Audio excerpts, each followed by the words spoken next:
audio and video. There we go. There we go. What the hell was that? My gosh. Okay. That was frustrating. All right, cool. All right, yeah, this was some weird StreamYards nonsense where I wasn't connecting to my computer and wasn't letting my mic work. All right, well, we got quite a crowd here. Awesome. So finally, 10 minutes, 12 minutes late. Hope you guys weren't turned off too much by the Lovecraftian horror black screen. All right, so couple things to start off with. As I was saying, when my mic was muted, had a pretty chill weekend so far. I've got some projects in the works. I have mostly a couple Substack articles that I'm going to be re-releasing on my YouTube account because some people prefer to listen. So I kind of need to get caught up with that. And I'm also going to be, assuming Yiz is going to let me back on, appearing on Discordant Dragons again tomorrow afternoon. So stay tuned for that. So nice to see everybody here in the chat. Nice to see you, Minoan. Nice to see you, Vingle, Ampop, Hunger the Die Merchant, Copper Star Nationalist. Nice to see everybody here. So this is in celebration of me finally, after about a year and a half, achieving 500 followers on the Bird app, the dreaded Bird app. So this is pretty much going to be a pretty chill weekend stream where I'll take questions and do ramblings for about an hour, maybe an hour and a half, certainly not more than 2 hours. So yeah, go ahead and if you guys want to just hang out and shitpost for an hour, that's cool. Or if you want to ask me serious questions, the last couple of days I've pretty much been doing a massive deep dive into, the weapons dump that is Ukraine and all of the conflict that goes on with there. So what else happened this week? I got the book finally from the Nashville event, which is awesome. It's amazing. It's a wonderful piece of literature and artwork. The cover is tastefully aesthetic and has, the symbology of everything you could expect for us and for the direction that we want to go. It took a while for, it to come in. We were waiting on it for a very long time. Apparently I was told that by the Shieldings related guys that this was pretty much industry standard for how long it took to get things printed and published. So if that's the case, congratulations to them on getting this done pretty much as expected on time, which is about less than a year. So, there's that.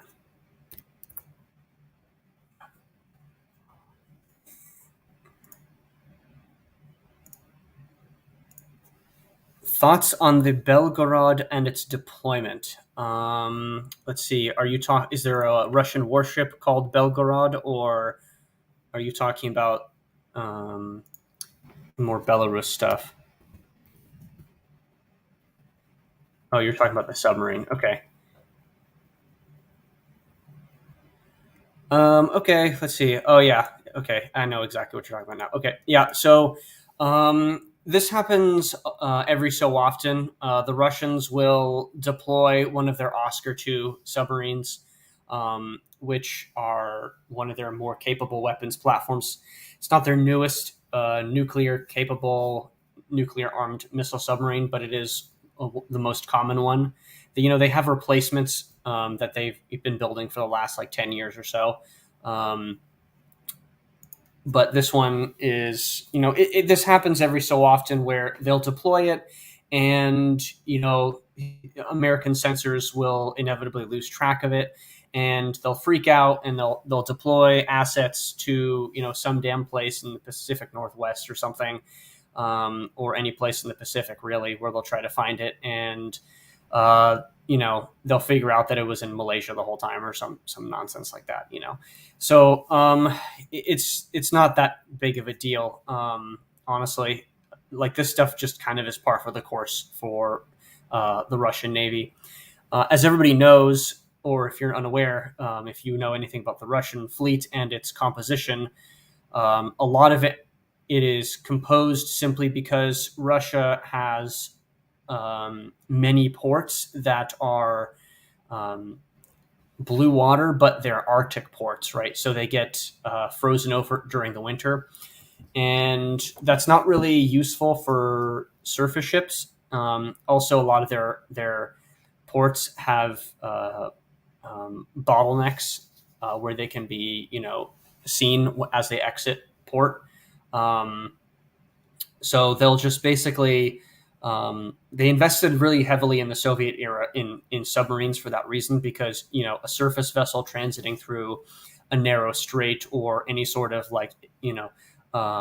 choke point where a ship would have to pass through, like say the Archangels port in the north, that takes a lot.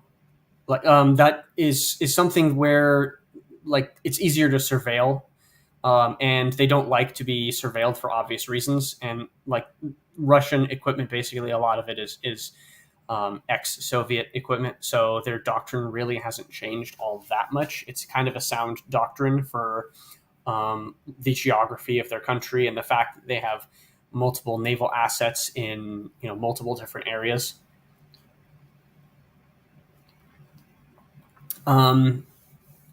The thing about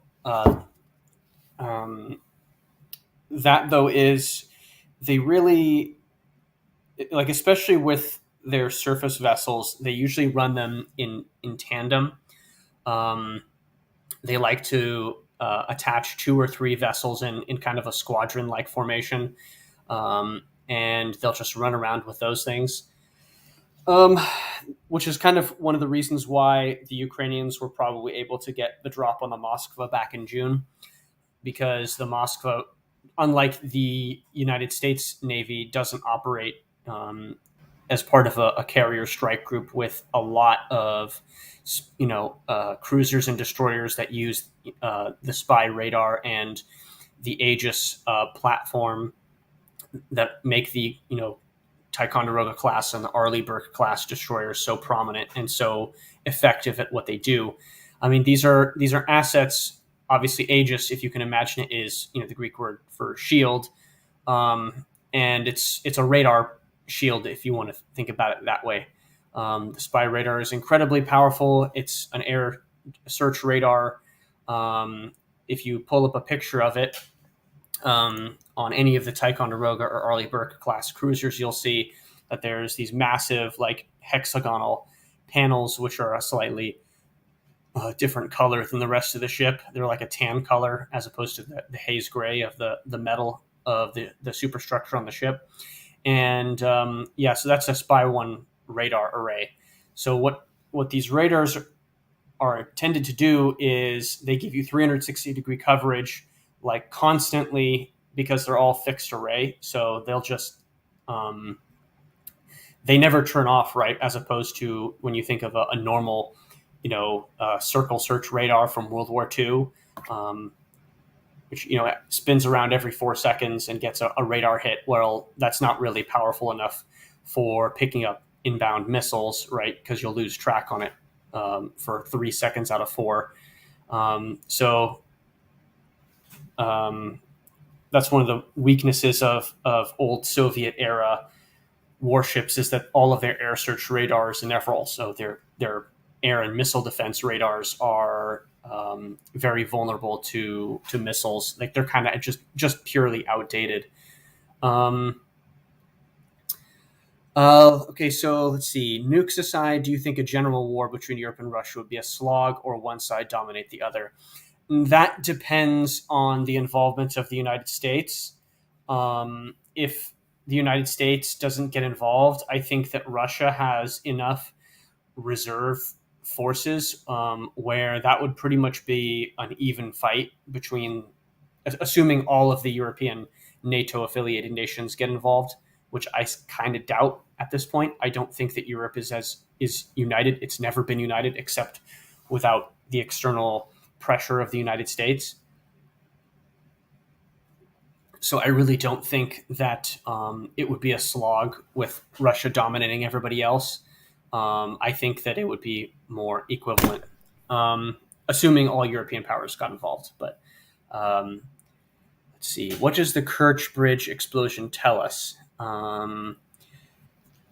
Yeah, I mean, it's a little early to tell because the Kerch Bridge explosion happened, in the last day or two. So the big thing is we just kind of don't know. Already, the assumption, right, is that this was going to be some sort of Ukrainian operation, and right before I logged on, the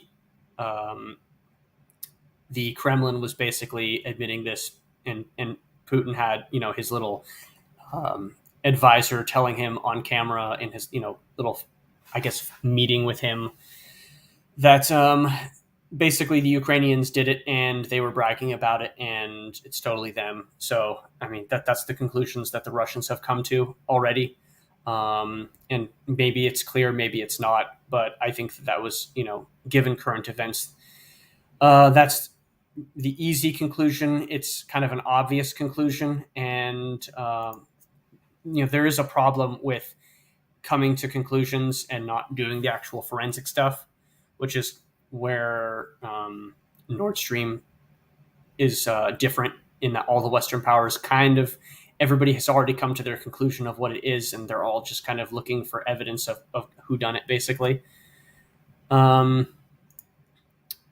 Yes, Minnow. Thank you, American Populist. Yeah, Edgy Mandrill is my handle on Twitter. Let's see. The rumor is that the U.S. gave the Ukrainians the targeting data for the Moskva. That is not a rumor. That was confirmed, actually, Giselle. The United States basically admitted to it. I think it was a DoD-affiliated publication. I can't remember if it was Navy Times or not. It might have been like one of the other affiliated publications that are technically not DoD, but actually kind of are DoD. They basically admitted that we used targeting data from one of our MARPATs that was operating in theater. A MARPAT is a maritime patrol aircraft, so that was probably a P3 or a P8. And that's pretty significant as an escalation, right? Just imagine how the U.S. military would react if, say, Russia was sending over one of their aircraft to transfer a targeting solution to the Iranians or something like that. Like, that would be fucking, like, they'd go apeshit, right? So that's pretty significant, and it's really just another poking the angry Russian bear until the bear decides to bite back, and then you're going to shoot the bear because it was being aggressive.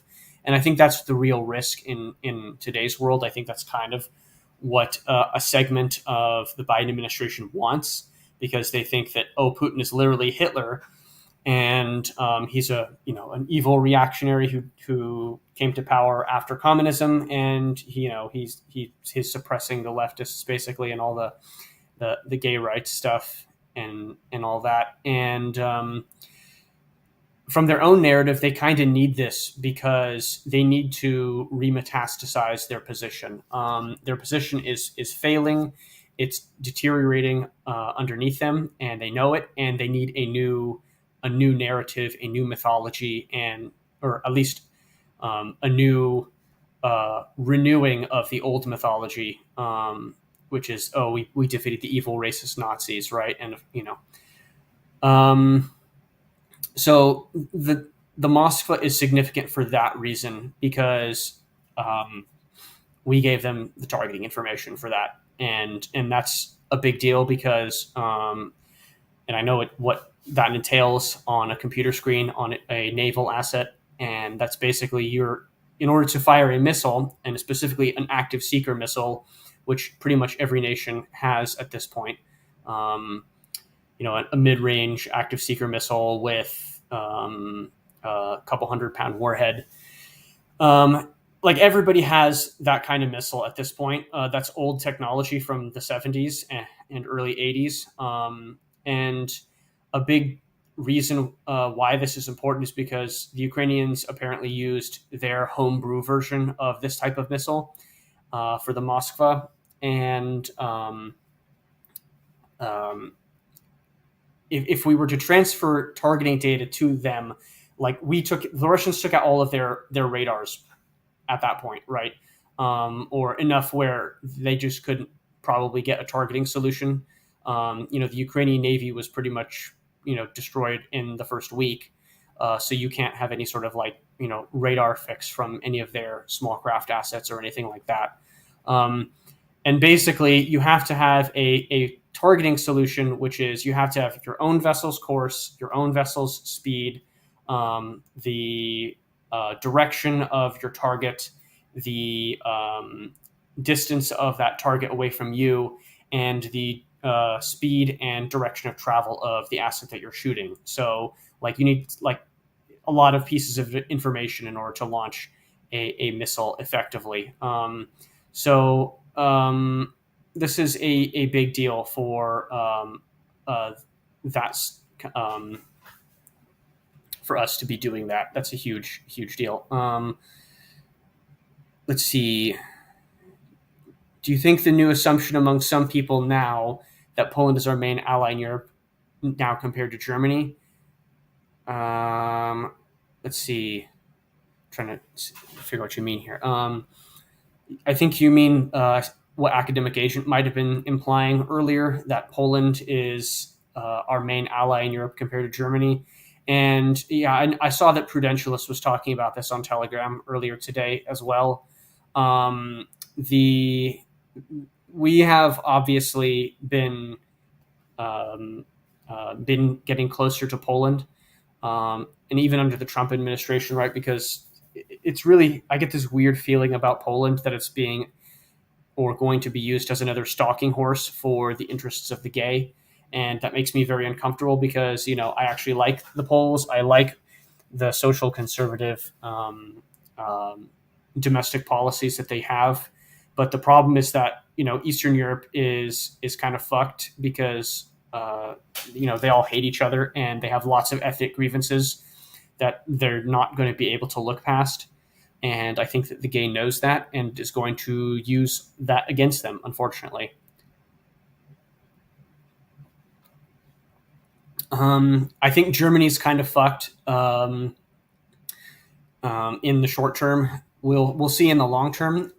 Once Europe actually realizes that, no, the United States is not your friend and is more than happy to let you and your people suffer and to cause domestic unrest in Europe at the price of American dominance in Europe, well, then that's going to change the calculus for a lot of the European leaders. So long term and medium term, this is going to be a process where, the Europeans will figure out that, no, actually,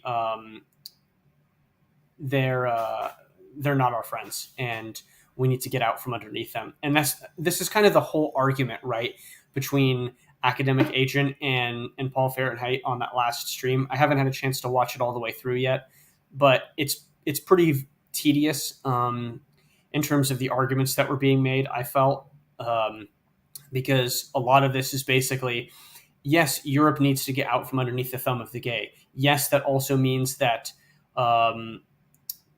Europe is going to have to fund its own defense policy. Yes, that means that you're going to have to trim domestic internal spending on social programs and, pension funds. Yes, the desire to keep those pension funds afloat has been a major reason for immigration to Europe and the United States in the first place. So it just kind of gets very tedious as okay, going forward, Europe needs to accept responsibility for itself and its own defense. And that's that. And if you have a budget constraint, well, your national survival probably should come before welfare programs. Um, do I think that Russia is on par with China or a junior partner? Junior partner. I think that Russia has a much larger industrial base. I think they have a much larger population. I think that they have um, obviously they have kind of a smaller landmass, a less fertile landmass. Um, but if you think about it, right, Radical Liberation has done quite a few streams where they've asserted that China does not have a lot of arable land. It's all mostly by the coast. And if you're building gigantic megacities on the coast, you're destroying all of your possible arable land. So this is a huge problem for China. And I think if that's true, it also kind of explains why the Chinese are so heavily focused on fishing, because if you can't feed your population through farming, then the next supplement that you could do is through fishing and aquaculture and things like that. Um, um, Other than that, I think China could utilize Russia and um, obviously, if depending how things go in Ukraine, if it becomes significantly significant parts of Ukraine go to Russia, then yeah, like the breadbasket of Ukraine will become Russian territory, and then that'll just incentivize the Chinese to start buying wheat and grain from the Russians to feed their population. That would be a very easy way to solve the arable land problem from China's perspective, which would be dangerous for the United States, because one of the ways that you could like conceivably hurt China is to cut China off from the sea and to prevent its food acquisition through that vector. And then you'd have mass starvation in China. Basically, you create a new vulnerability for them, and I'm not sure that they would be able to cope with it.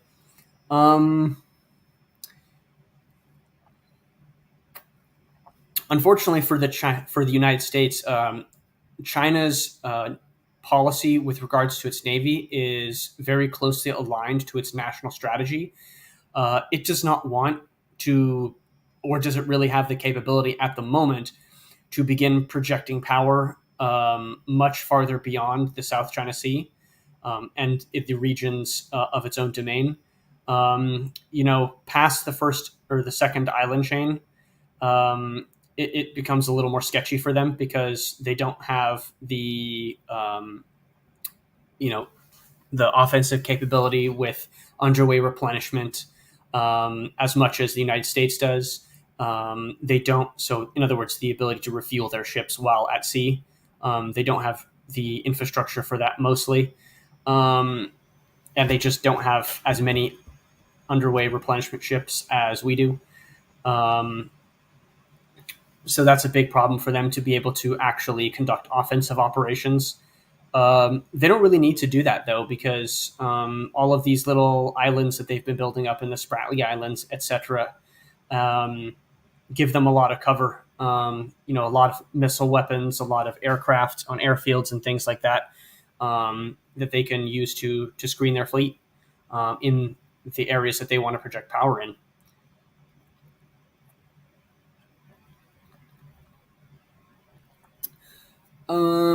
Let's see. Simon JJ says Poland probably is our new ally. Germany would like to be. I don't know if Germany wants to be our new ally. I get the feeling that increasingly the Germans, as I said before, are going to start figuring out that actually the global American empire really, really does not like you, and would much prefer to see Germany suppressed. Um, the big problem for the United States is if you take industry away from Germany, you're taking the basis of the German economy away from Germans. And this is eerily similar to the Morgenthau Plan, which is going to ensure the penury of the German people. If Germany does not have a strong economy, how are the Germans going to be able to bribe the Greeks and the Irish and the Spaniards to stay within inside the confines of the European Union? You can't. And if Germany can't pay for it, then that burden will go upon France.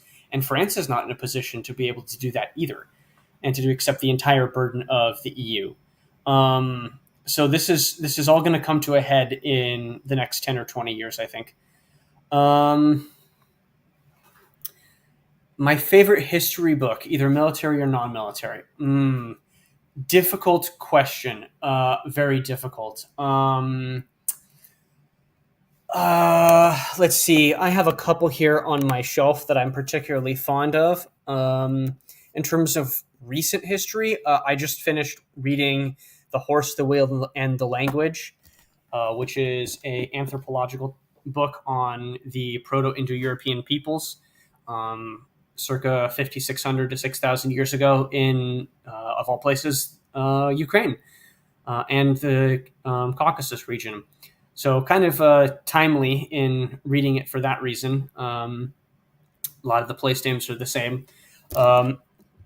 But let's see. Other ones that I have, I'm a big war gamer, so I'm really fond of these wonderful, wonderful books that are put out for military history by Osprey Publishing.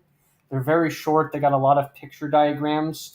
Like I have one called Pike and Shot Tactics, which is really esoteric, from 1590 to 1660. And like if you're interested in any sort of like Protestant Reformation history, this is like the military developments of this period, specifically Maurice of Nassau and Gustavus Adolphus. A lot of cool stuff on how those particular systems were able to deal with the numerical superiority and the depth of infantry and the depth of men in a formation of the Spanish tercio system.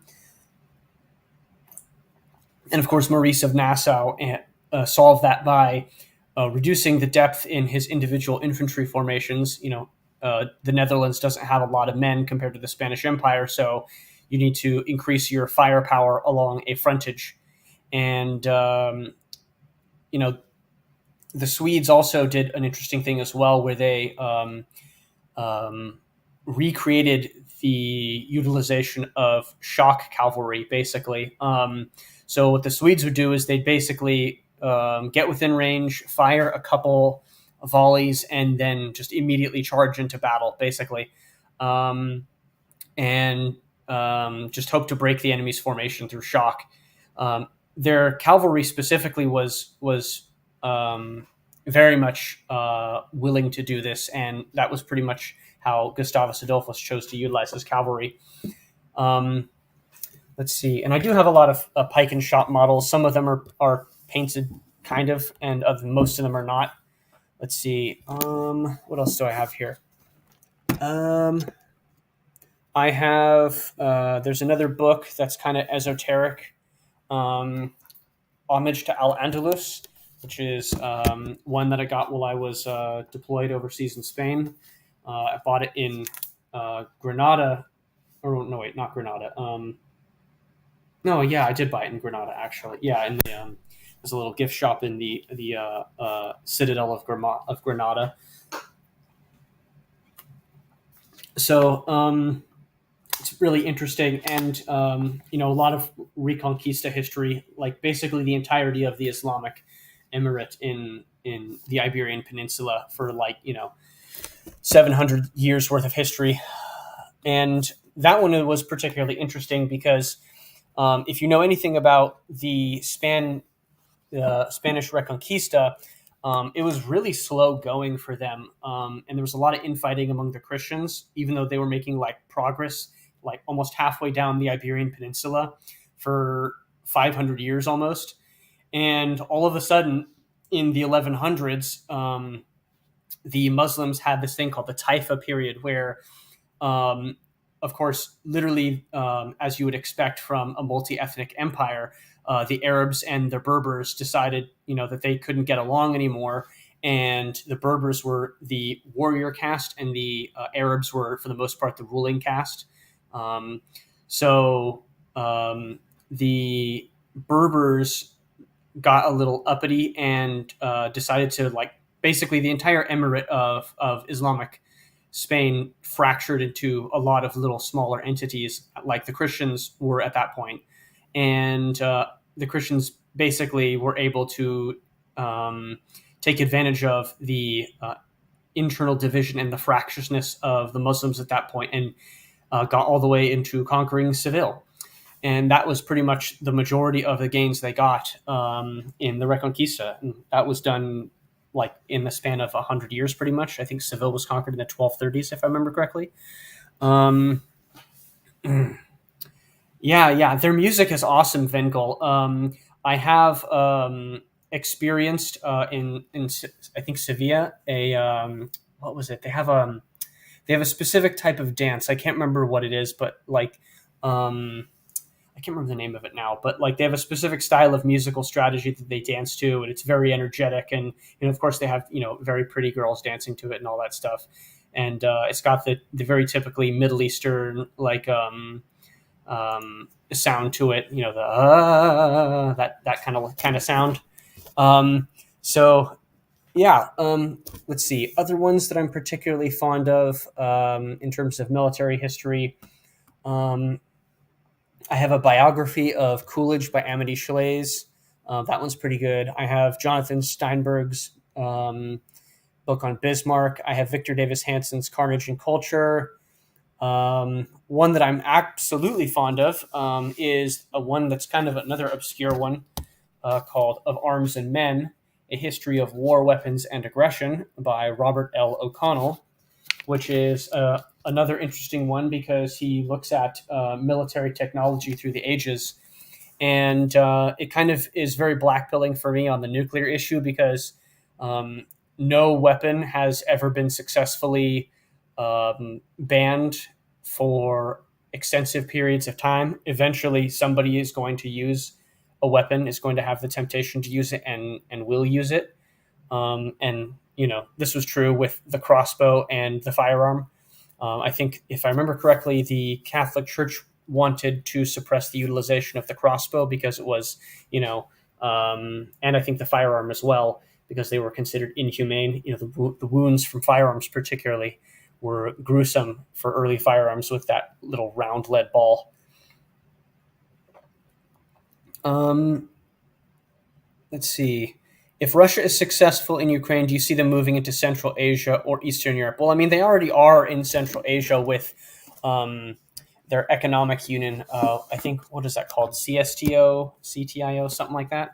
Yeah, they already have maneuverings into the old Soviet bloc states in Central Asia.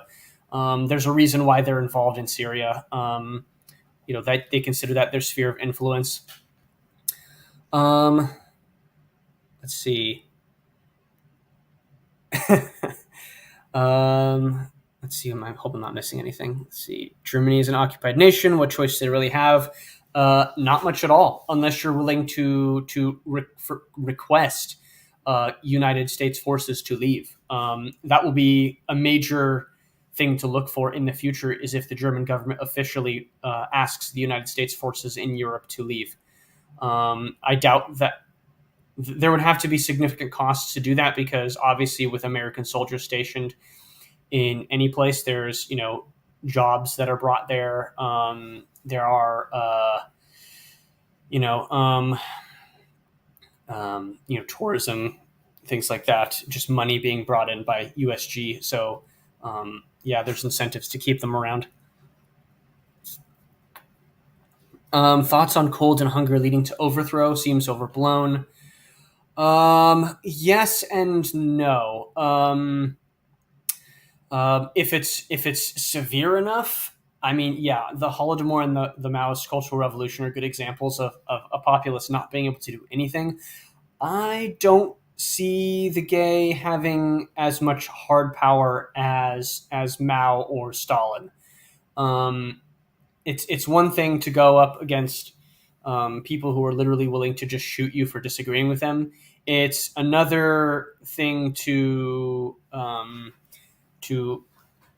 politically go up against and oppose those who are simply more willing to use financial mechanisms of deplatforming and stuff like that fear that causes of losing your job or losing your house or losing your money or your car because you can't make the mortgage payments that fear goes away very quickly when you realize, hey, actually, I have no other way of keeping my income, and if I don't have any other way of keeping my job and bringing in income, then I'm going to lose everything that I own anyway. So there comes a point when that's not possible anymore. Just to use soft mechanisms of control, and as we know, hard mechanisms of control will be utilized after that when things start to heat up. And yeah, I mean, what happens is going to be dependent on the current government in Germany when that happens.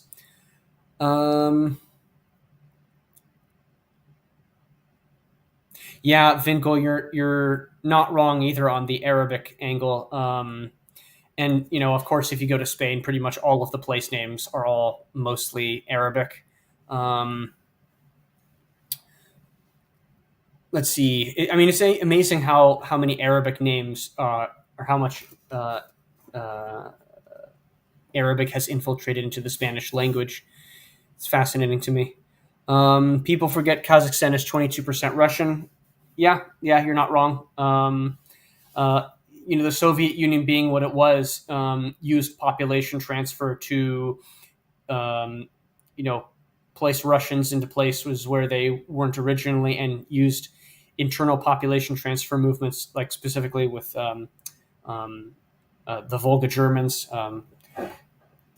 And like the purpose of this obviously is to undermine possible ossification of opposition, right? If somebody can't oppose you because they know that they're going to get deported at any moment, possibly, then it's very difficult to create an effective opposition force. And this is kind of a similar strategy to what the gay uses with mass migration, right? It's just taking the population from one place, plopping them down in another, and procedurally manipulating your way to victory again. The Catholic Church banned firearms for use against other European powers. Yep.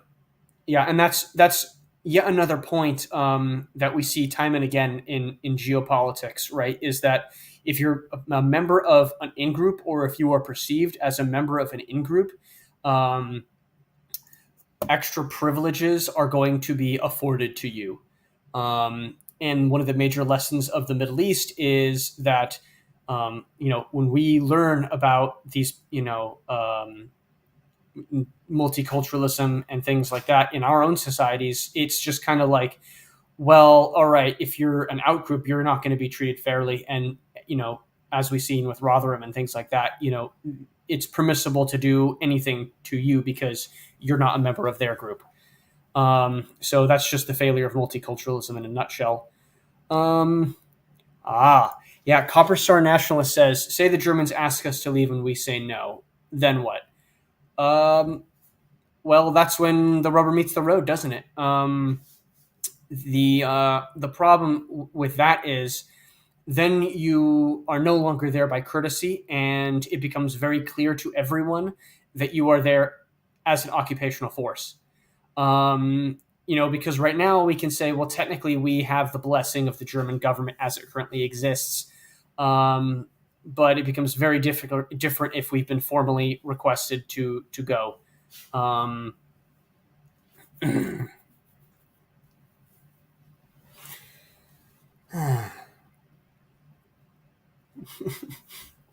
No, Vingo, you're not wrong to overdo the topic. You and Minoan are based and emirate pilled here, I guess, today. So yeah, it's interesting, right? The Moorish terraces are pretty interesting, and if you can think about it, in the Alhambra in particular has a terrace like that for growing crops as well, which have been partially restored. It's pretty neat to see. The engineering ability and the ability to move water from one place to another is very powerful for a city that is on top of a hill. Um, and you have to have obviously an ability to collect rainwater, or you have to find a natural spring, um, and you need to be able to use this water source to grow your own crops, etc., and provide a water supply so that if your castle comes under siege, then you can hold out for a while. And if you've ever been to Spain, you know that in summertime and in late September, it gets very, very hot.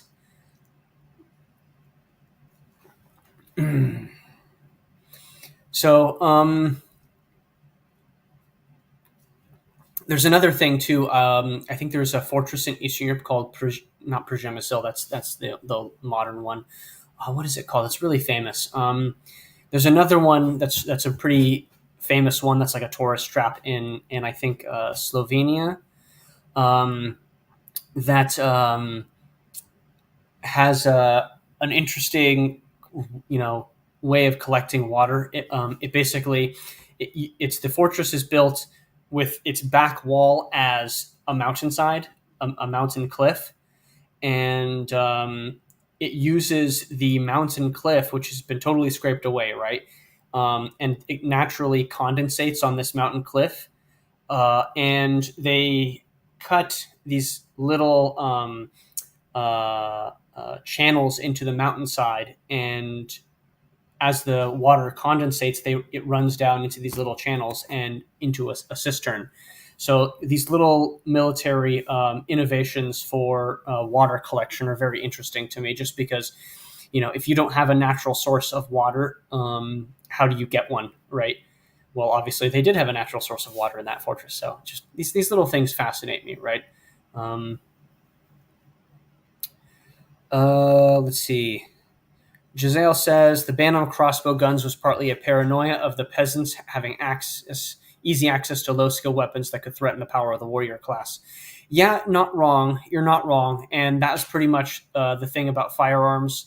Um, and like even the English longbow to some extent being a peasant weapon, it's not an unskilled weapon. It still requires a significant investment in training to utilize. It's not like a crossbow. You can just pick it up, you wind it up, and you shoot it. Right? It's something that it takes a lot of skill to draw the bow. It takes a huge amount of upper body strength. It's not something that you can just hand to a random dude and expect them to do it well. So, like guns, particularly, the main skill in the training for guns was when you have a very, very slowly reloading firearm. How do you prevent enemy cavalry charges from just cutting down your firearm armed infantry? And that's part of the reason why in the 1600s and early modern warfare is so fascinating to me, because you have to have pike formations to protect your infantry, your firearm armed infantry. So yeah, it's fascinating, right? But yeah, the longbow required more skill, honestly. Let's see. Copper Star Nationalist says, "Do you think Germany will be the first to ask us to leave, or part of a wider trend?" Oh yeah, that's pajama. Yeah, thank you, Giselle, for that. Um, I think that Germany will. I think it's too early to tell, honestly, for Germany. I think once it would require the destruction of the EU, I think, as a body, and that will probably happen once it becomes very clear that the budget just simply does not exist.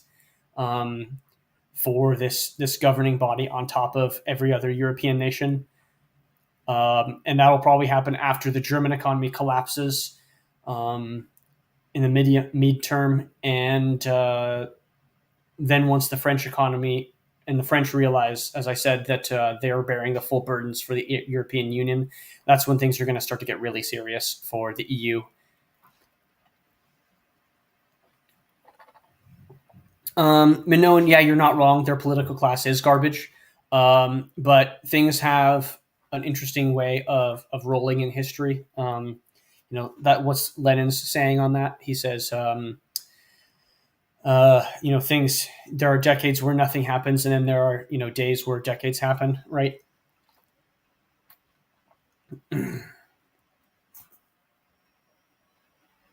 Yeah, Copper Star nationalist. I don't think you're wrong on that score either. I think that like if the United States is comparable to the Soviet Union, and all indications to me seem to point that it kind of is. It depends when you start the clock too, because we've never seen this governing structure before in history, so we don't know how long its natural life cycle is. Obviously, communism was 80 years, roughly 79, right? Um, it depends where you start, right? If you start the gay at the FDR administration, that means uh, that you're going to have, I think, another 10 or 15, maybe 20 years of this thing surviving. Um, Otherwise, it could last a lot longer time. Like you say, if you started the clock in the late 1960s after the civil rights regime, um, 1968 plus 79, you're looking at the late 2040s, which is pretty much when you're due for when the white population goes into true minority status in the United States. So that's like pretty much par for the course. And like I said before, this thing is trying to remetastasize itself somehow, narratively, and have a new mythology and reason for existence. So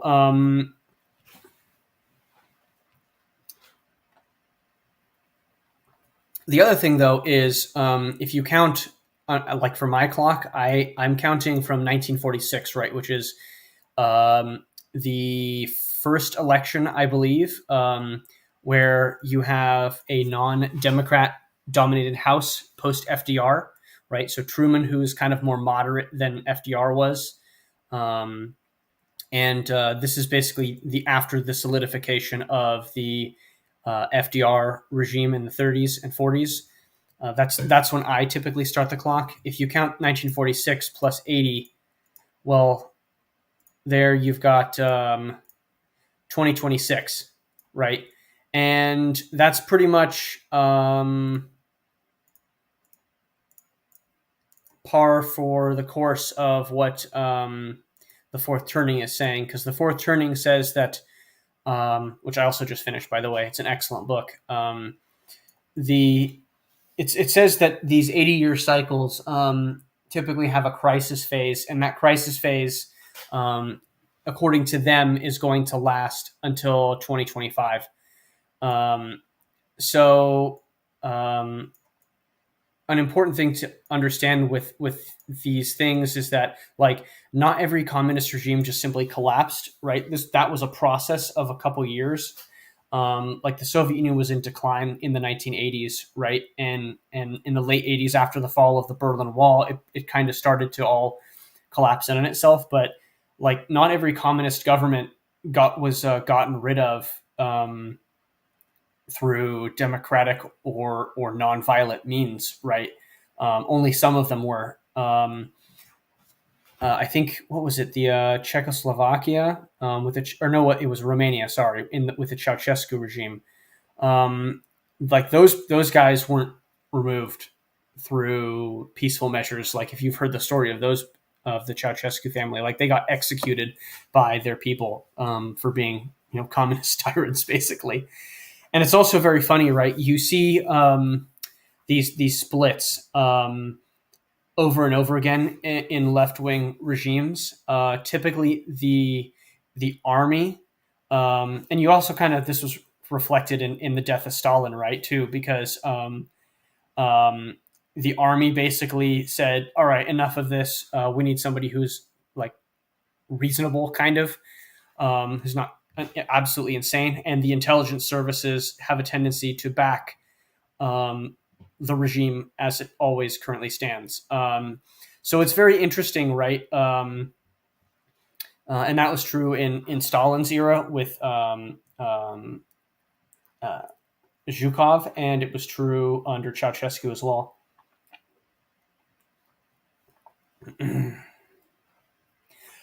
I don't know, Minoan. I'm not so sure about that.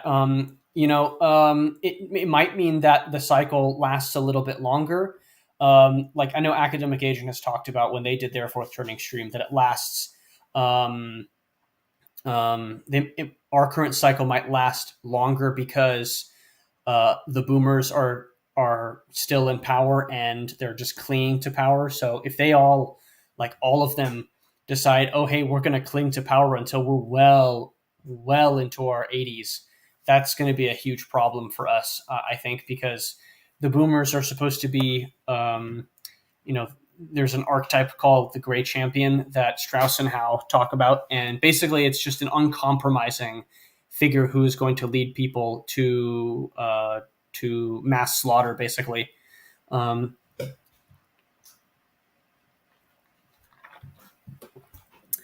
Copper Star Nationalist, is the military brass completely in bed with the gay or just using them? Unknown. I would say that anybody who is above the rank of an 04 is probably suspect. You'd have to really know who they are. There does seem to be a very significant selecting process, like all of our bureaucratic promotion schemes are. Basically, every single one of these people has gone through our credentialing system, which is the university, right?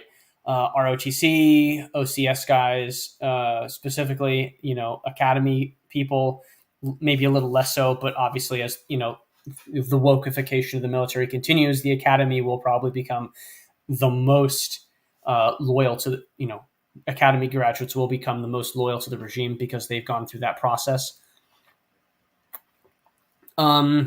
So like just your promotions and your performance reviews, your fit reps are signed by people who have gone through this ideological process, who have every incentive to perform in accordance with the current standards of the current managerial elite class.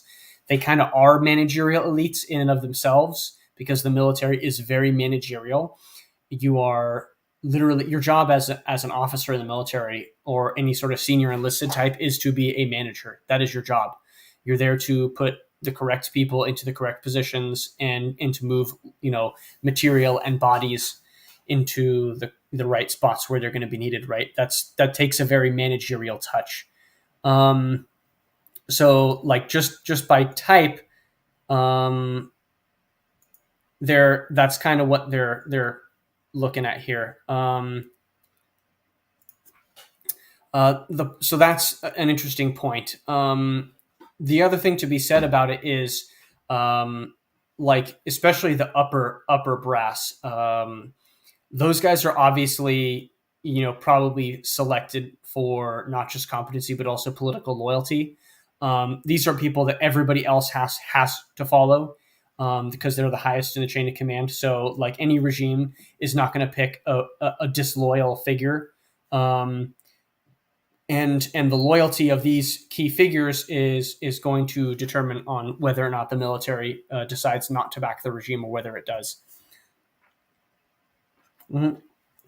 Yep, Minoan, that's pretty much correct. Could conceive, that's interesting. So the author of the fourth turning has said that the longer lifespans could conceivably add another generation to the cycle, making 5. Well, yes, he's also not wrong, right? Because the 80-year cycle is kind of the Anglo-American cycle. The Roman cycle was a 100-year cycle called the Saeculum. So he's not entirely wrong with that. And also, the 19th century being what it was, you have some cycles which are cut short a little bit and others which seem to last a little bit longer than the norm. So we'll see. Giselle says West Pointers are absolutely the worst officers and paused to hell.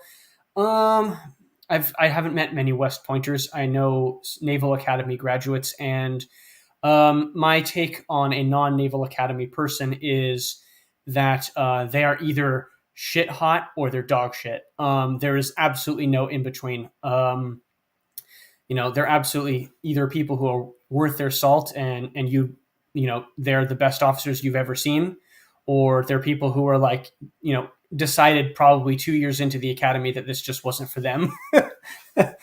So, whereas, people who are more OCS or ROTC related people, those guys are kind of more mid tier, more careerist officers, probably not likely to the other thing with West Pointers is that they also disproportionately make up the upper brass. So that's just a thing, right? These are people who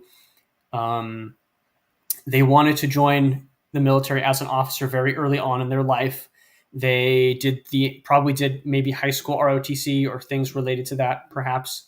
Their early life experiences and their molding as a young adult is in a professional military academy. And they've known no other life because they're a career officer, and that's what they've always wanted to do. So, there's a reason why, academy graduates of military academies typically are, much more likely to make high command. Have I heard of pendulum theory? Yeah, kind of. I think academic agents talked about it before, right? Where you get these sort of cycles, and to be honest, fourth turning has a similar deal, right? With they have 4 different generations. They have a hero generation, which is what GIs and millennials are supposed to be. Then they have an artist generation who comes after a crisis and are like a little more shy and more artistic because they grew up with adult sacrifice and lots of danger, or at least the perception of danger. And then, of course, the prophet generation are like, as you'd expect, they're boomers, they're spoiled children, and they have a very particular vision of society, very spiritually minded, but kind of shit at practical things. And then the last one is the nomad generation, which is the silent generation, or not the silent generation, the lost generation, pardon me, and Gen X, and those guys kind of just get ignored. They come of age in like post a spiritual awakening with a lot of in what Strauss and Howe call an unraveling. And this unraveling is very dangerous as a child. They have to figure out a lot of stuff on their own, so they have this very independent streak. And you can kind of see these cycles of, okay, are we restricting childhood development? Are we focusing on teamwork? Are we focusing on cooperation? Are we focusing on trying to create high trust societies, or are we going to be a little more loose? Is it going to be is life going to be treated as a party? So yeah, it's kind of a similar idea, right? Copper Star Nationalist says, I'm asking in the event of 2ACW if the anti-gay will have to completely self-recruit leadership. I don't want to talk about that question. Probably.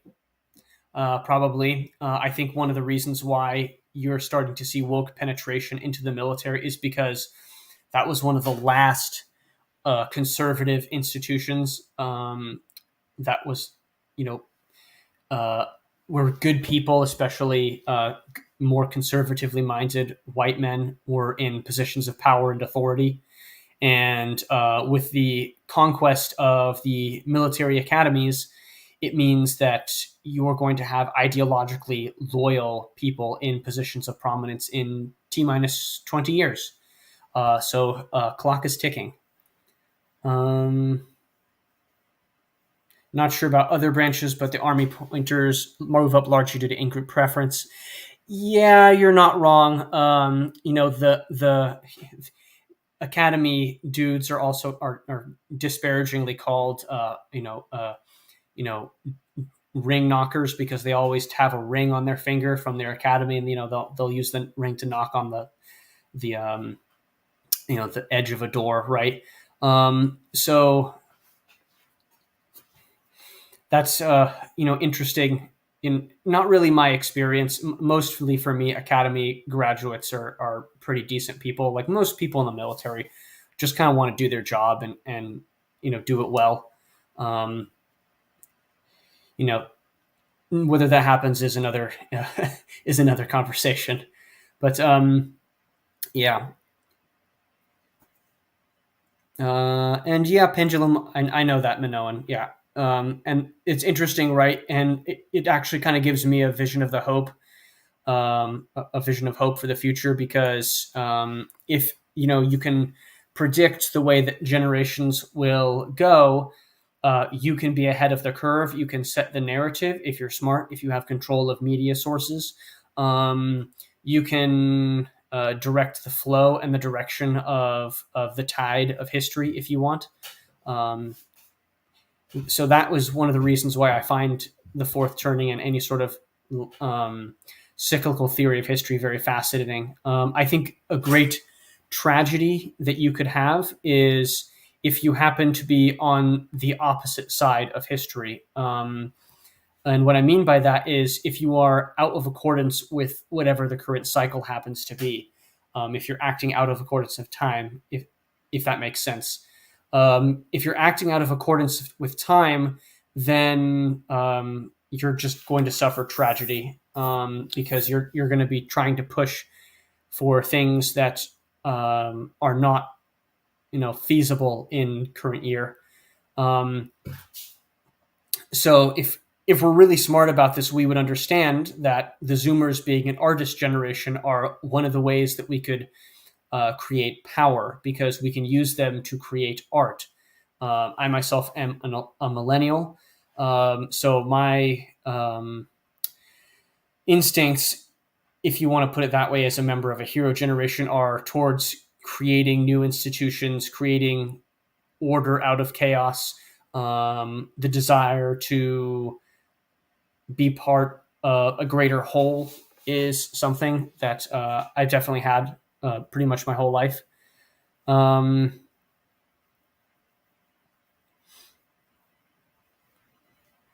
Yeah.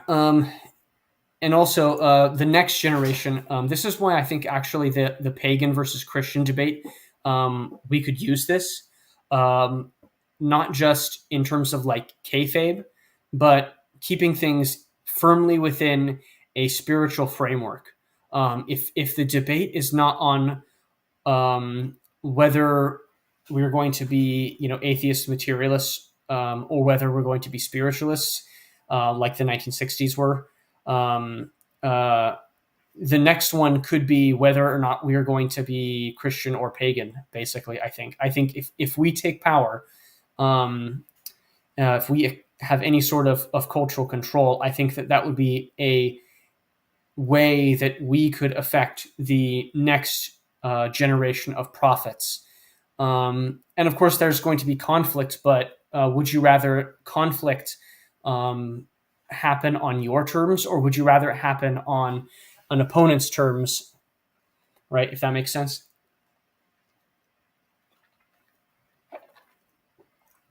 The good news for ACW is that there are a bunch of highly competent and very disgruntled O3s running around in the civilian world right now.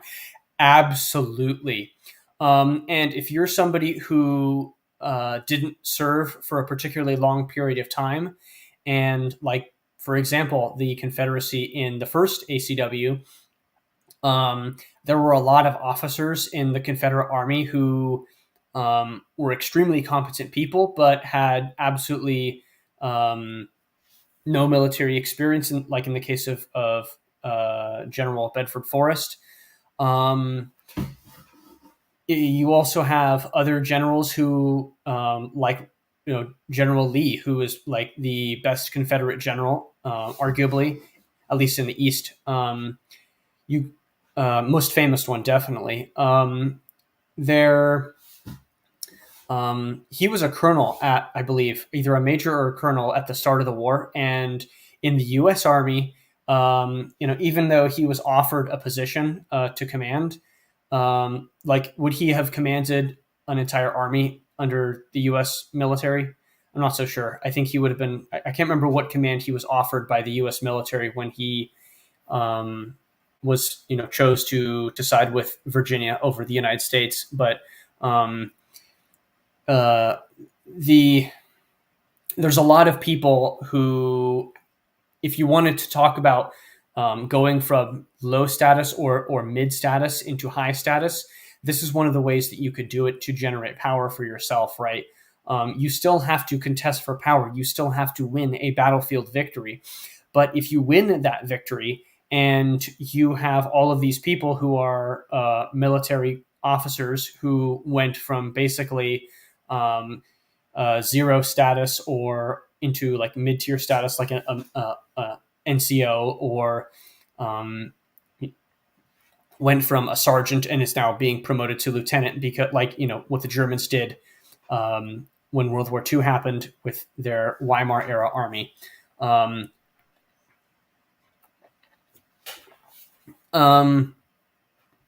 That's one strategy that you can do to make power and to create competency, because if you can take people from lower status and get them to become higher status, that's a way that you can generate loyalty among specific segments of the population. Let's see. Winkle says, I think Oswald Mosley had a good point about not being in favor of Puritanism. As he said, it would only lead to an equal swing in the other direction. Or can there truly be no middle ground? I don't think there can be a middle ground. I think that these things have a weird tendency to go in phases. And I think there is such a thing as a spirit of the age. And like I said before, if you go against the spirit of the age, you will have a tendency to suffer tragedy. I think this is pretty much what Evola was talking about with Ride the Tiger. You kind of have to accept what the spirit of the age is if it's going against you. I don't think that the spirit of this age is going against us. There are advantages and disadvantages to being in and out of power, and I think that we're doing a good job so far of maximizing our advantages that we have in terms of being out of power. Meme culture being what it is, you can absolutely use humor to discredit your enemies. The problem is there is going to come a time when you're going to have to go from I guess you would say a barbarian into a civilized person again, right? We are very much barbarians at the gates of somebody else's civilization. We're on the outside of power. I really do need to go back and read Ibn Khaldun's discussion on Muslim culture and the cycles that go with that one, because that's kind of going to follow into a similar cycle of growth and decline for us, I think.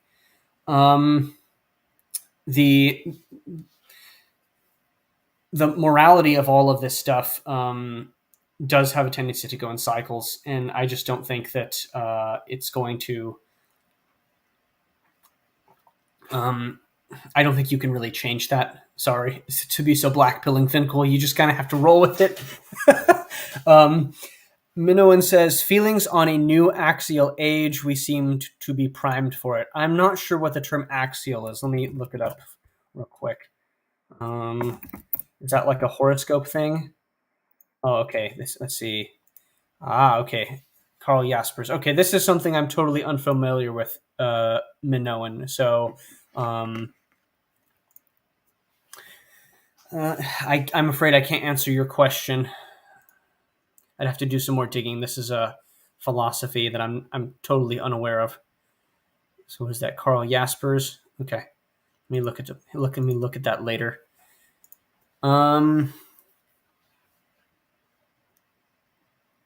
Authemplier says, my 6 months in Belgium taught me Europe imagines itself as equally competent to America, but in reality they are generations behind us in civilizational development. If America withdraws, they fall. Yes, and no. I think that American withdrawal will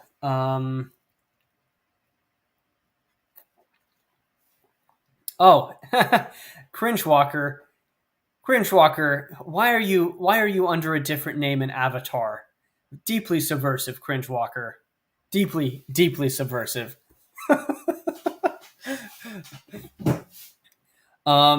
Let's see. Anyway, so Cringe Walker. Um,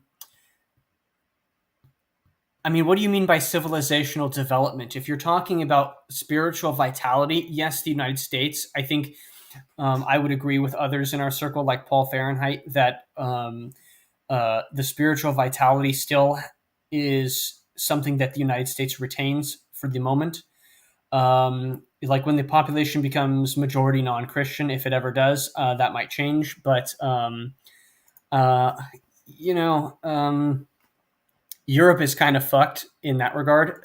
I don't think that they're going to like the problem with Europe is they have so many different problems and they have to like go back and redevelop themselves spiritually. And as I mentioned in my reply to Dave the Distributist, which I need to upload and to my YouTube channel, they probably will become pagan eventually. I think that if Christianity is played out in Europe, they'll probably fall back on more ancient forms because they will need some sort of spiritual system, and that is the one that is readily available. It still exists, even if the pathway to it is a little dusty. Um, that's assuming, of course, if they don't get conquered by the Muslims. But of course, if they become pagan, then like the strength to be able to do what's necessary on the Muslim question will arise. I think they will find the inner strength to deal with the Muslims more than we have right now. But on the issue of like defense, like Europe, once America leaves, Europe will have a lot of uh, falling dominoes here. Like because you can't rely on the United States nuclear and defense umbrella, you're not going to be able to rely on NATO to defend you. The EU is probably going to be defunct or bankrupt by that point. It's just going to be a non-entity. So, the if America withdraws, I think that's going to set a lot of dominoes in motion in Europe. And this is a process, like everything else that we deal with is a process. It won't be like one big swift motion of okay, America's done with NATO and we're just withdrawing everything all across Europe.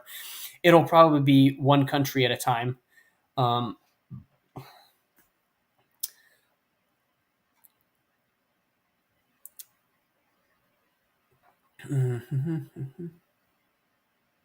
I mean, they're Cringe Walker. I mean, yeah, that's also true, but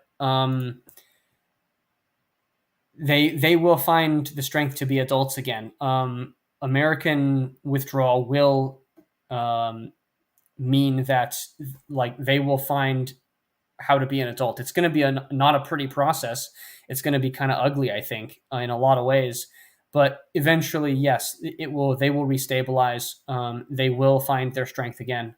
I have to believe in it because I don't want Europe to die, and you got to believe. I just can't not believe because once you don't believe, you have no chance of survival. So, yeah. Um, let's see. What else? Yeah. I've already answered that question, Cringe Walker.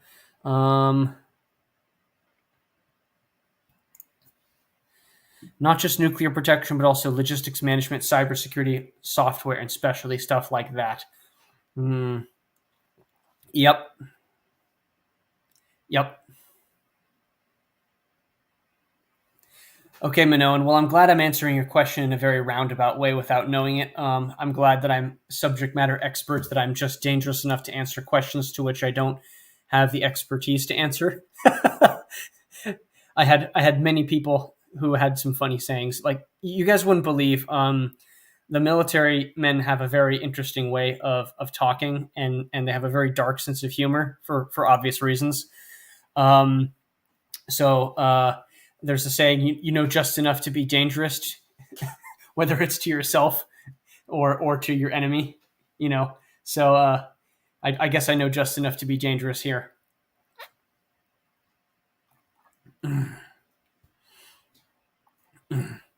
Minoan, can you tell me exactly how I'm answering your question in the chat for me, please? I'm just for clarification reasons, because that's not something I'm aware of how I'm answering. So if you could just let me know before I cut the chat off and end the stream, because we're coming up on about an hour and a half here, and I'm not really in the mood to do a 4-hour stream. So if there's no additional questions, I think I might cut it off here in a minute.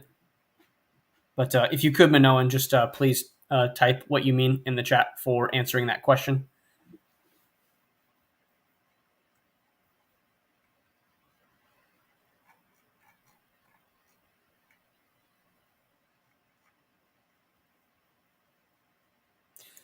Oh, American populist, you put in another question. Do you see Belarusia being de facto annexed by Russia for its protection from NATO? In the long term, yes.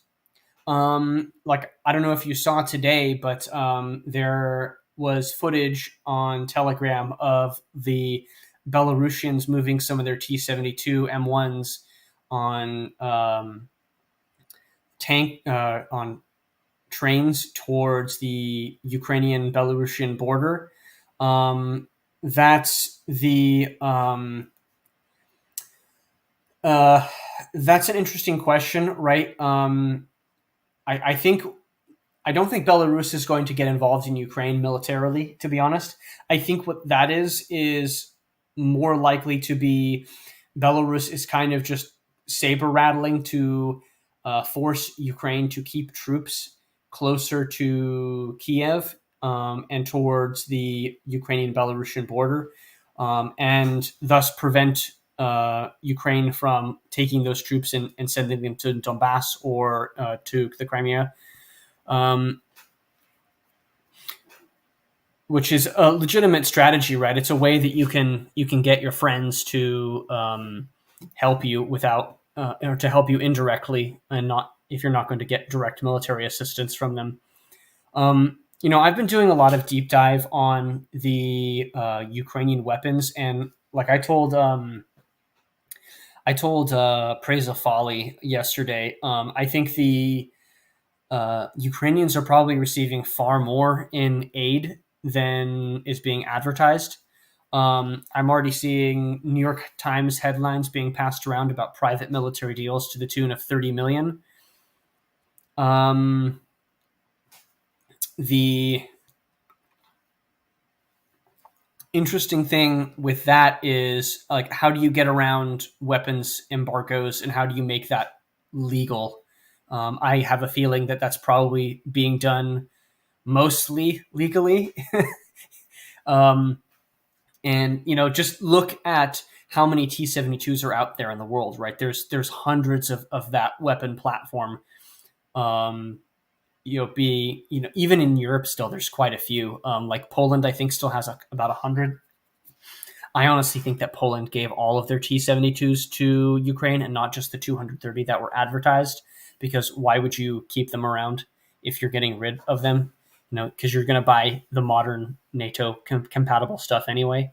So, I mean, if I was Poland, that's how I would do it. I would send all of my T-72s to Ukraine and ask the gay for a discount on Abrams tanks or something. Actually, I think Poland, they've got their a 30-year-old modernization of the T-72 called the PT-91, which they also gave the Ukrainians some of that too. But I think they got an order with South Korean tanks. Of course, they're not going to buy Leopard 2s from the Germans. That's a bad day.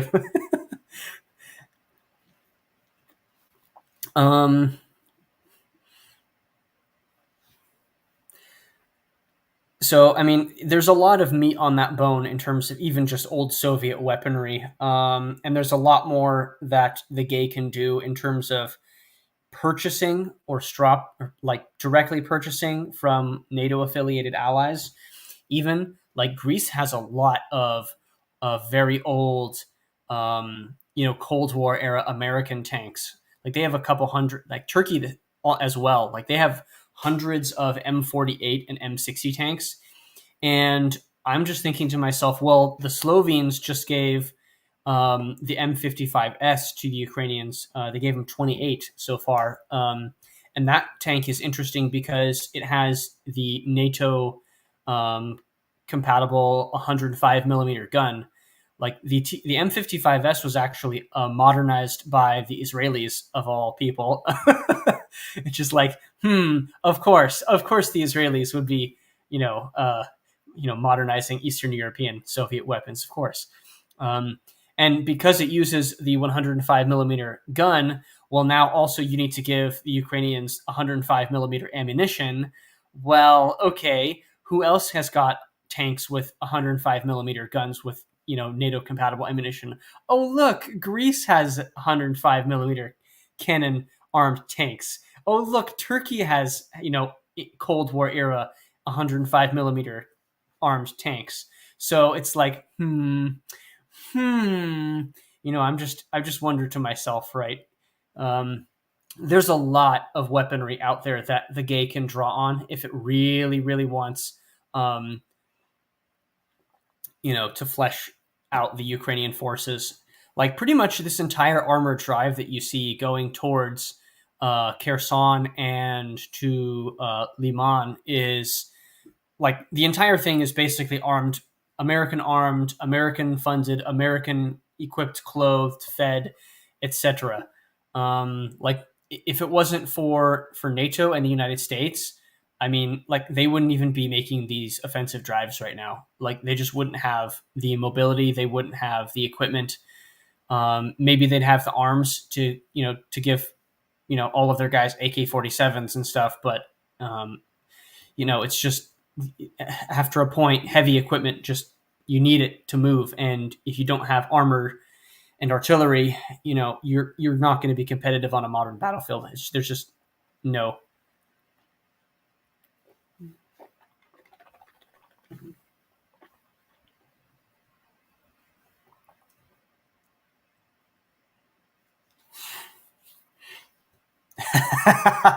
Cringe Walker, you're just here to shit post today, aren't you?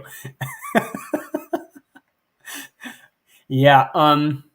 Yeah. I mean, Putin definitely the manlet theory of history. Yeah. Yeah.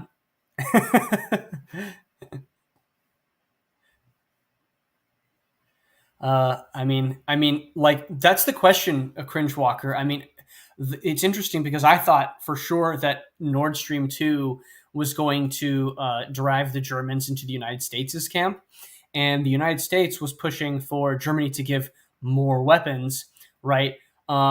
So of course I think their defense minister is Olaf Scholz, I believe, or I can't remember if he's their defense minister or their chancellor.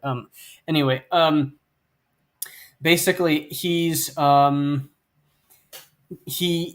German parliament decided, oh hey, we're going to overwhelmingly vote down additional arms to Ukraine, right? So the German government officially does not want to give any more weapons to Ukraine, which is a big L for the gay because you could see NGO operators going on to Deutsche Welt and talking about how, or Deutsche Welle, sorry, how there was a possibility of Germany giving additional MLRSs, additional Panzer Haubitze 2000 self-propelled guns, and of course the big one that they really wanted was the Leopard 2, because Ukraine doesn't have modern battle tanks. Like their best battle tank right now is the T-64 and T-72 and maybe captured T-80s or T-90s that they've acquired from the Russians. So, I mean, it's very interesting to me, all of these little strategies. Like the Ringtausch program that Germany's doing is fascinating because there's a lot of BVPs that are still in Eastern Europe that can be donated to Ukraine. And if the United States wanted to, it could offer to provide at a significant discount modern NATO compatible arms in exchange for the old Soviet equipment, right? There's a lot of meat on that bone. So, I mean, we'll see what's going to happen with that. The other thing is that Russia, I think, just changed the commander of the special military operation, and the guy has a reputation apparently of being a bit more of a hardliner. I think his name is Simonofiev or something like that. He's if you see his picture, he looks like a hard ass.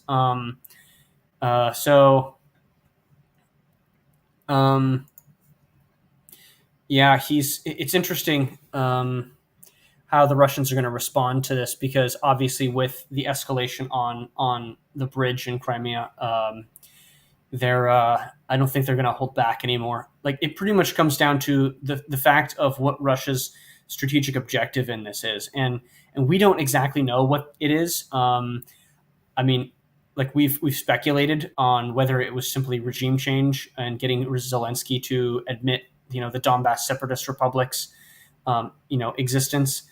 I think that at this point they're going to have to do more than that. And at the risk of saying, like, I actually kind of am of the opinion now that the Russians really didn't have much of a strategic goal. Like, why would you invade from Crimea at the same time as you're attacking in the Donbass, and also attacking Kiev, unless your goal originally was territorial acquisition? But at the same time, like, the whole debacle in Kiev and the Hostomel airport, that seems to me to be like pushing an attempt to, like, either kidnap Zelensky or to place pressure onto the Kiev government to offer concessions. So, I mean, it's just like,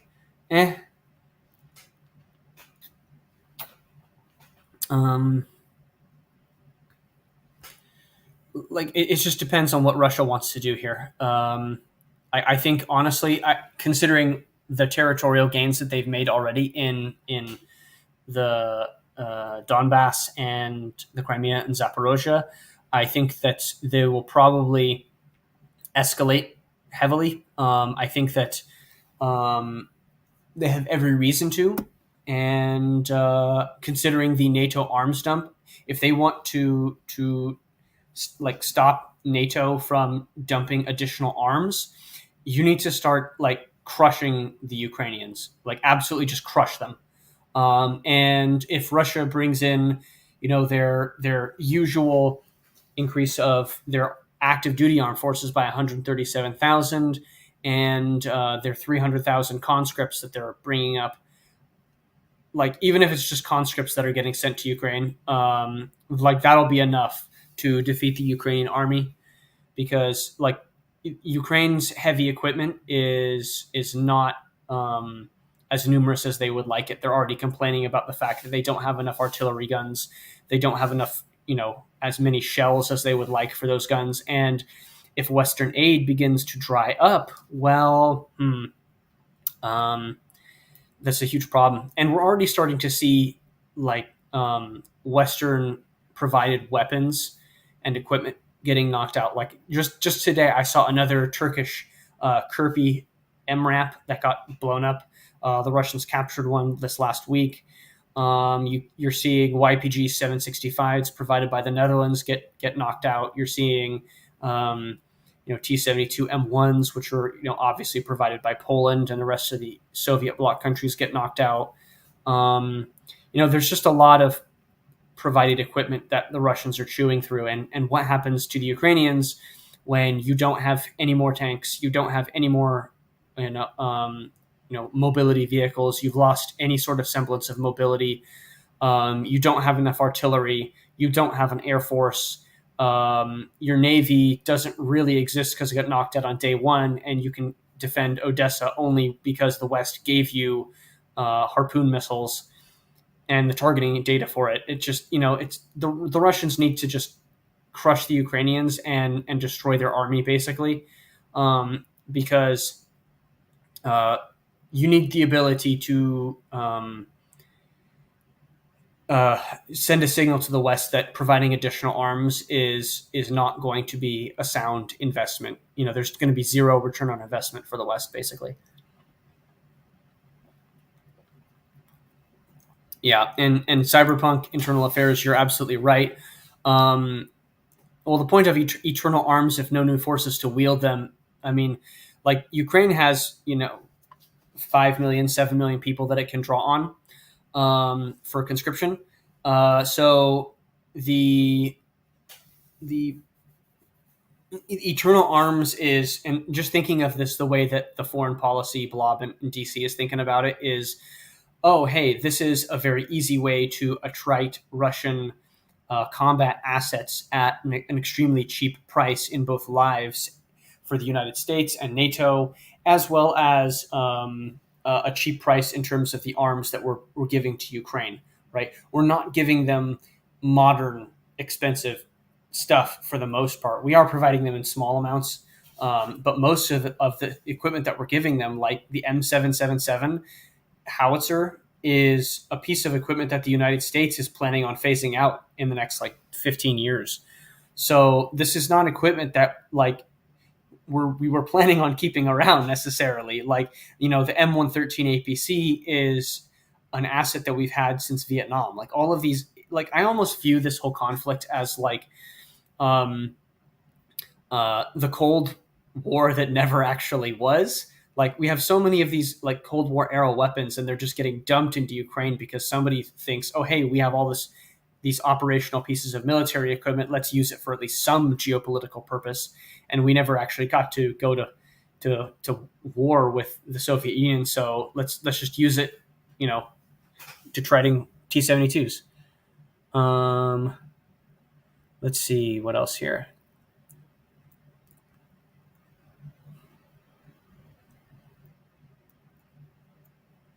Yeah, I think I actually tend to see woke as a religion. I think it operates very similarly to a millenarian form of religion. I think, I don't see a religion based on space aliens. That's very fringe. That's always been fringe. It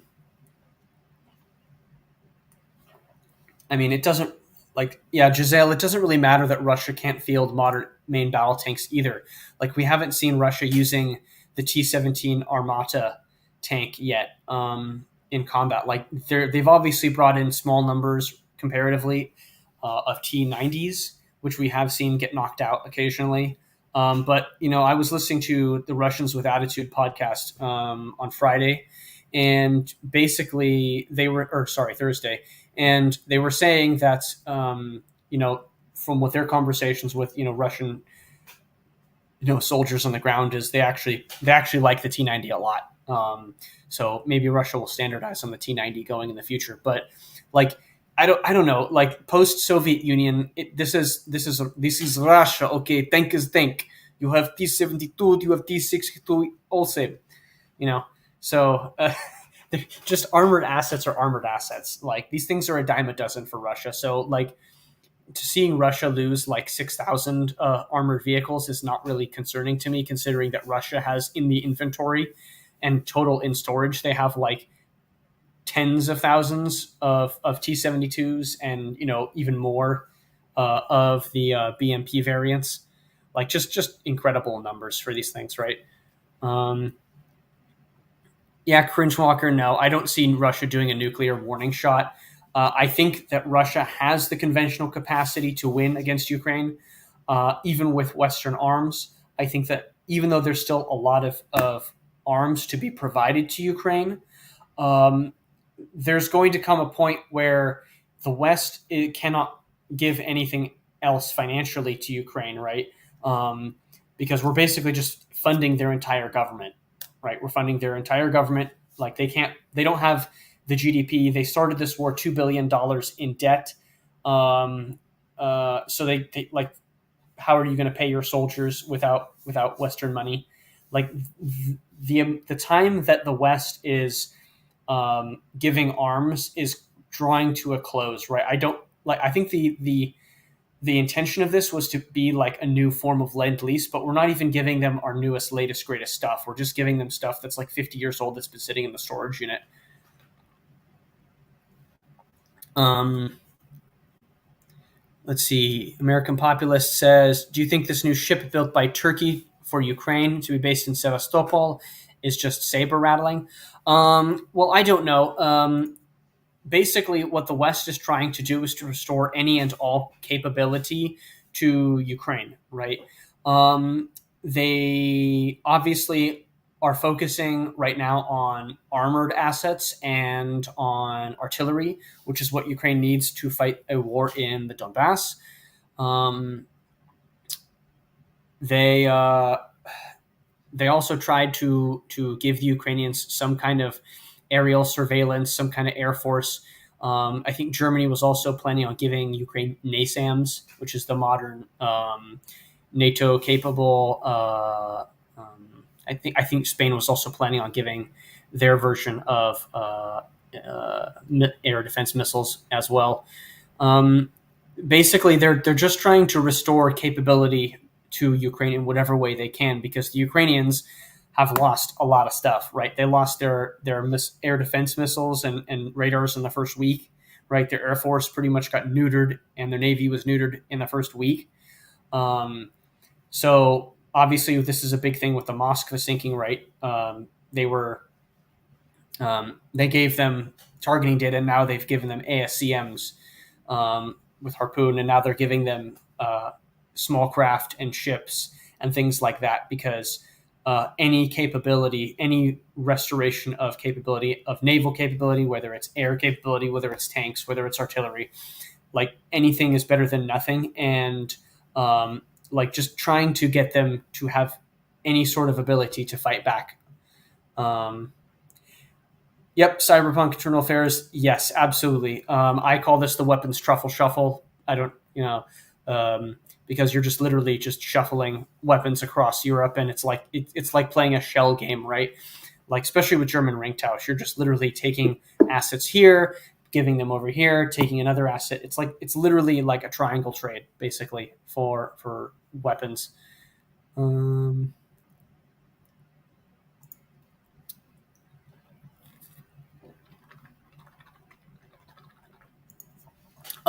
No, I don't think the Armata is still a prototype. I think they do have some operational examples.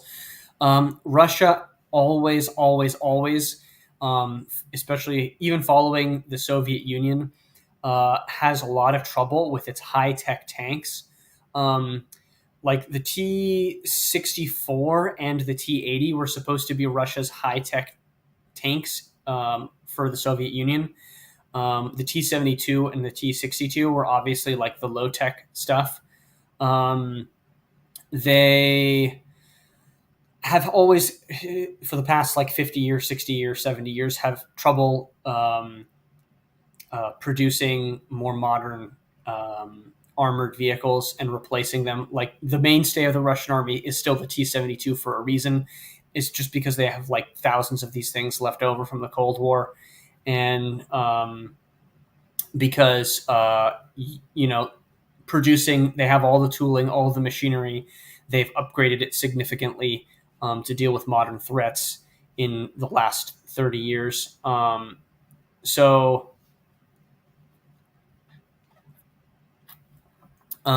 They are always going to have difficulty replacing their newest, latest, and greatest kit, right? Because it's much more expensive, it's much more modern, right? A lot of like circuit cards and chips and things like that, not stuff that Russia's really famous for, and that's a huge deal as well. In modern warfare, is okay. You have this super high capable asset with lots of fancy electronics equipment. That's great, but what happens if it takes one RPG hit? Okay, it's now toast. You get the tracks blown off. Okay, great. That's $35 million or whatever. Whereas like T-72s are a dime a dozen for the Russians, so losing those things is like not a big deal. A major thing about modern warfare, in my view, is I think you'll have in every single warfare area, whether it's UAVs, whether it's fighter aircraft, whether it's bombers, whether it's tanks, whether it's APCs. I think in the part of the future of warfare is you're going to have small, like groups and small forces of very, very, very high tech, highly specialized equipment, and then you're also going to have a lot of mostly very average or low quality units that are just going to be built to get blown up. Basically, I think that's probably in terms of the short term to mid term future of warfare. That's probably where we're going to head to, because if you're like just think of how like on the Eastern Front. So, like the Germans over-engineered their tanks and they'd get blown up in like 3 weeks, and the Soviets would just take a T-34 and which by the way was based off of an American chassis. Fun fact. So not even their famous battle tank of World War II was a purely Soviet design. Let's see. Let's see what else.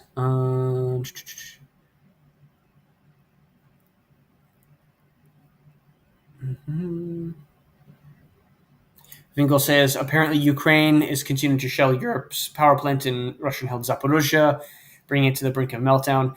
And also the power plant is on diesel backup at the moment. No, I have no idea if it's on diesel backup. I think just to give a quick explanation of nuclear power. Nuclear power generation is basically the same as steam power generation, but instead of using coal-fired boilers to boil water or gas-fired boilers to boil water for steam and to create the pressure necessary to spin a turbine, you're using the heat generated by nuclear fission. So this is like combining very, very old technology with nuclear power, but basically it's still ultimately at its core a steam-fired power plant. The problem is that you have to keep it in very careful balance, right? I actually really liked the HBO series Chernobyl for this explanation. I'm not a nuke. I'm not somebody who's like super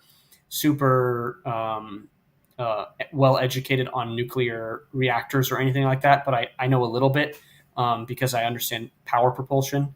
Because of my time in the Navy, I had to. But a big deal with the backup generators is being able to pump fresh water into the system, so you don't have a massive increase in temperature and thus causing the reactor to go critical because you can't regulate the nuclear reaction, right? That's pretty much what happened with Chernobyl, because I think the power rods got stuck, and because they lost power or something, or they had a spike in power. I think actually more like for meltdowns, true meltdowns, like 9 Mile Island and Fukushima. That's pretty much what happened. Fukushima had its diesel power generators get flooded, if I remember correctly, and that was the reason why it melted down, because it couldn't actually cycle water through the system, and so the reactor went critical because the nuclear reaction wasn't controlled.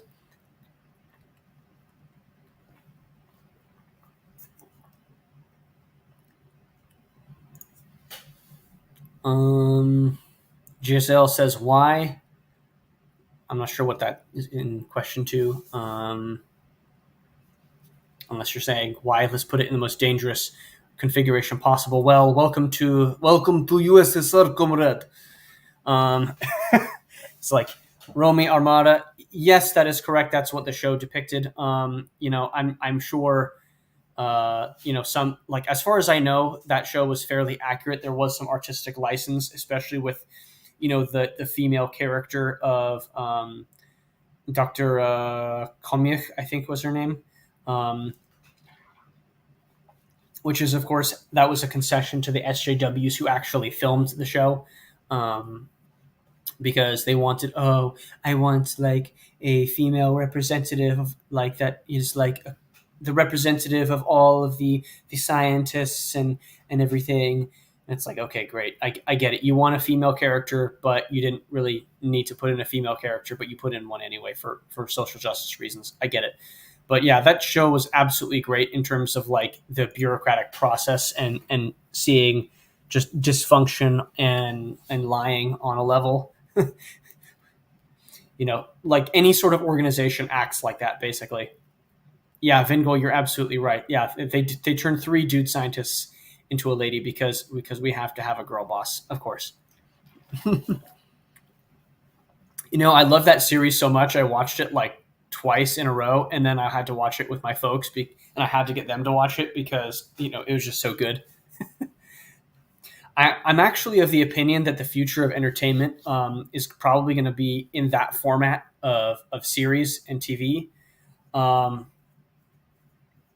because it's very difficult to wokeify a TV series or to insert things into a TV series when it's like self-contained into 5 or 6 episodes. Um, um, Whereas, like, if you have a series that's going on like 10 years, like after year 7, you've established the premise of the show.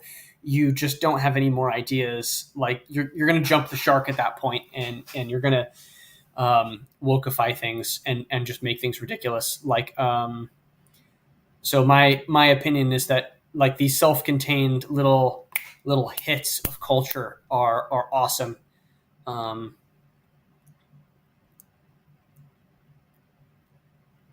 Yeah, Vingol, you should absolutely go see it. It's an epic series. Like if you're, especially because it's Halloween right now, so it's like industrial horror, which is kind of a unique genre of its own. I actually really like it. The I don't know. Does Prudentialist call that analog horror? I can't remember if he does or not.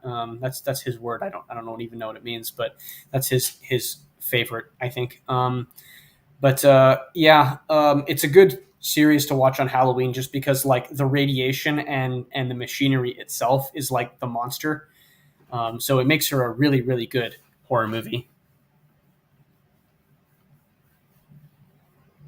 Yeah, I'm sure that's what the BBDC did for years. But like the problem is that if it's a short series, like the series itself will still be good. Whereas even if the values of the leadership and the people making it are not, right, it just means that you can't expand it into other areas after the series is done and over. Anyway, all right. Well, does anyone else have any other questions for me? So we are almost hitting the 2 hour mark. So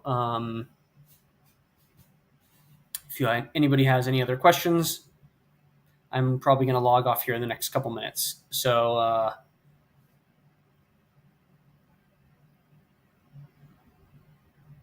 yep, progressives do miss the point again. Giselle, does anybody have any other questions? We're just talking, chit-chatting.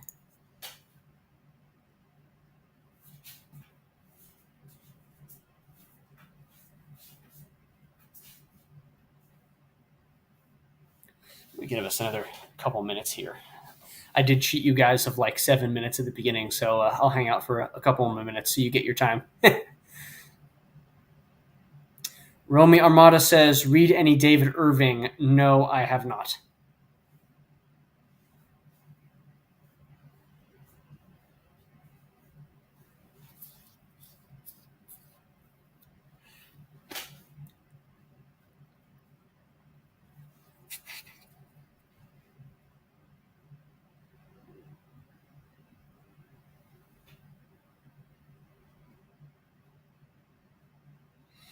Mm-hmm.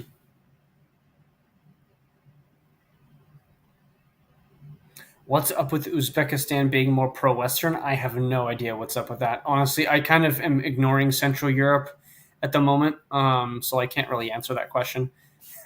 I'm just assuming, that that whole region is kind of a shit show, and like China is trying to influence all of these Central European or Central Asian countries, um, and Russia obviously has historical ties through the USSR and the Russian Empire with Uzbekistan, and so Uzbekistan is being influenced maybe by CIA operations. I don't know. Oh, thank you, Cyberpunk Internal Affairs. All right. Analog horror is characterized by low fidelity graphics, cryptic messages, and visual styles reminiscent of late 20th century television analog recording. Ah. So kind of like Blair Witch Project then.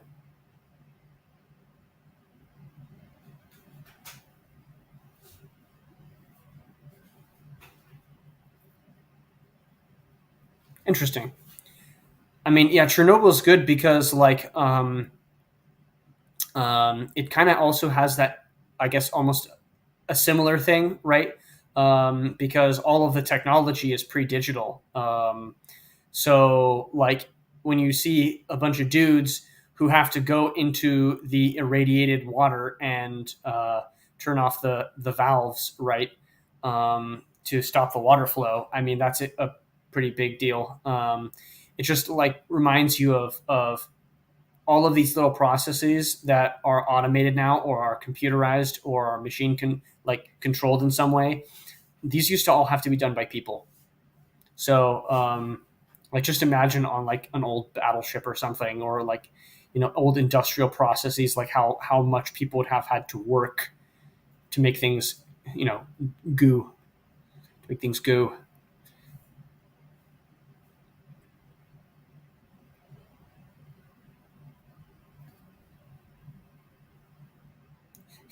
I've never actually seen Cloverfield. I refuse to. Um, that thing was hyped so much, and I was just like, yeah, okay, whatever. I just totally ignored it. It's actually very funny. I'm kind of a bad millennial in that regard, because there are a lot of very um, millennial movies, like very stereotypically millennial movies, which I didn't actually see until much later. Like, I actually did not watch The Matrix until I had the coof last year. Um, and I literally just watched Fight Club last week because reasons. And, so all of these little like cultural references that are much older, I just I'd never seen them before. So,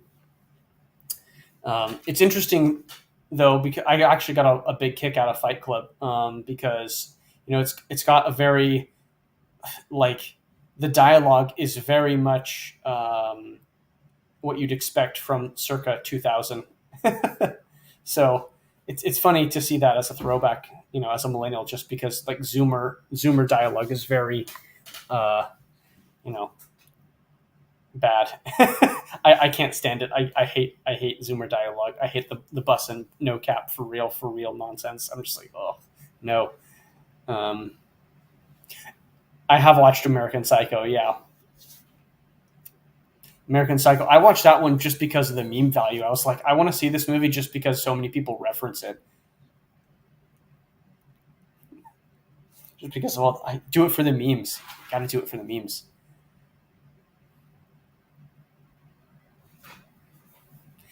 How long until China collapses back to many warlords, as is its most common state? Um, no idea. Probably a similar deal with when Europe collapses, which is when the food supply dries up. And like I said before at the beginning of the stream, that's going to be pretty soon if they can't figure out their food situation. I mean, I'm actually very, very terrified of a Russian and Chinese alliance, because that's a nigh unbeatable combination. Like, China will be able to provide Russia with all of the electronics that Russia and like circuit cards and things that Russia isn't able to produce for itself, and the Chinese are going to get food, and raw materials. So it's just not good, not good at all. Anyway, so we're coming up on the 2 hour and 10 minutes mark here. Um, I'm gonna go ahead, and if you guys aren't gonna ask any more questions, I'm gonna go ahead and end the stream in like probably about a minute. So, last chance, last call.